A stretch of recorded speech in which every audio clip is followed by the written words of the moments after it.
Hello everyone, welcome back to my channel. আজকের দিনটা ছিল কিন্তু নবমী, আর এই নবমীর দিনেই আমরা সকাল সকাল বেরিয়ে গেছিলাম ঘুরতে। কোথায় বলো তো? বুঝতেই পারছো, ইন্ডিয়া গেট। কি এই যে শুট এই যে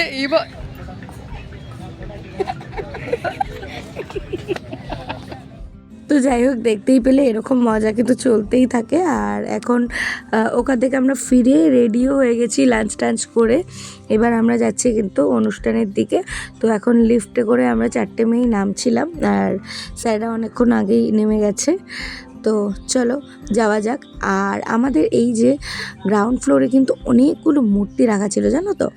তো আমরা কিন্তু বসে বসে অপেক্ষা করছিলাম গাড়ির জন্য। আর আজকের দিনটাই আমাদের লাস্ট দিনের অনুষ্ঠান। তো গাড়িও চলে এসছে আর আমরাও বেরিয়ে পড়েছি। আর একটা কথা, আজকের দিন মানে আজকে 1 তারিখ, আজকে রাত 12টার পর 2 তারিখ পড়বে আর স্যারের বার্থডে। আর আমরা মিডনাইট সেলিব্রেশন করব, কিন্তু স্যার কিছুই জানে না।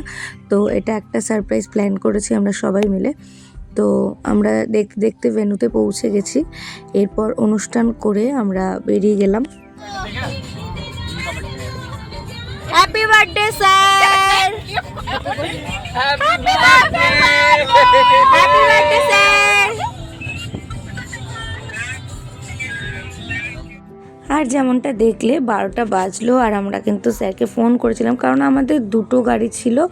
একটা গাড়িতে আমরা এই 4 জন, আর আরেকটা গাড়িতে স্যার আরও 3 জন ছিল। তো আমরা এই গাড়ি থেকে স্যারকে ফোন করছিলাম, 12টার সময় ফোন করে উইশ করছিলাম।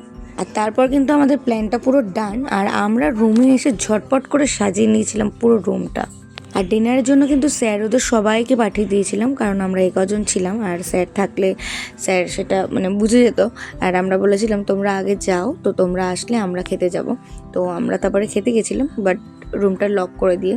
তো তারপরে স্যাররা আমাদের রুমে বসছিল।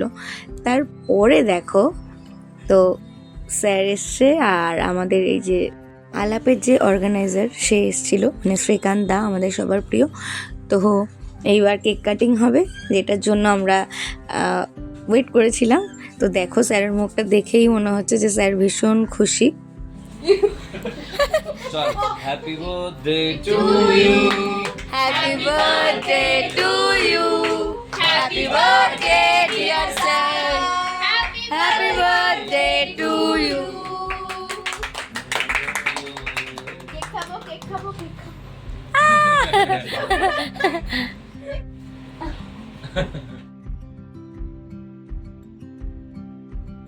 তো দেখো এক এক করে সবাইকে এবার কেক খাইয়ে দিল স্যার।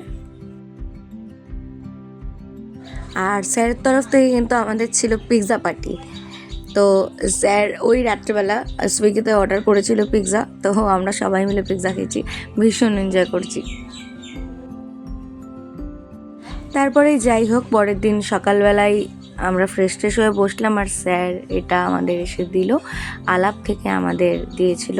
তো পরের দিন চলে গেলাম আমরা লাঞ্চে, আর আমরা সবাই মিলে এখন লাঞ্চ করে নেব। আজকে লাস্ট ডে। স্নেহা টাকা আমরা খেতে বসছি এখন, আর স্যাররা আছে নিচে। তো একটু পরে খেয়ে আমরা নিচে যাবো, স্যাররা আসবে। মাছলি আর ভাতু। তো আজকের ফিলিংসটা কেমন বলে দে একটু। খুব বেদনাদায়ক। ঠিক, সকাল থেকে একবারই এগেছি। ওকে চলো খেয়ে নিই, তারপর দেখা হচ্ছে। তো দেখো, দুঃখের মধ্যেও কিছু মজা থাকে, আর মজার মজার কথা বলে বেশ কোয়েল। তো যাই হোক, আমাদের খাওয়া কিন্তু ডান। এবার আমরা নিচে চলে যাচ্ছি। এবার আমরা লিফটে উঠে চলে যাচ্ছি একদম গ্রাউন্ড ফ্লোরে, কারণ স্যাররাও তো লাঞ্চে আসবে। আর একটু খারাপ লাগছিল, মানে কি বলবো, এটা তো আর ভাষায় প্রকাশ করা যাবে না। তো যাই হোক, একটু খারাপ লাগছিল আমাদের। তো আমরা চলে আসলাম নিচে। তো নিচে রিসেপশনে আমাদের সব ব্যাগগুলো রাখা ছিল। তো স্যাররা লাঞ্চ করে ফিরবে, তারপরেই আমরা একসাথে সবাই মিলে বেরিয়ে যাব। তো আমরা এখন এখানে একটু রেস্ট নেব। তো দেখতে দেখতে স্যাররাও চলে আসলো, আর আমরাও বেরিয়ে গেলাম নিউ দিল্লি স্টেশনের উদ্দেশ্যে। তো ভীষণ মিস করব দিল্লিকে, আর বিশেষত দিল্লির অনুষ্ঠান ভীষণ মিস করব। আর দেখো, আমরা নিউ দিল্লি স্টেশন পৌঁছেও গেলাম। তো এবার একদম স্টেশনে ঢুকে যাব।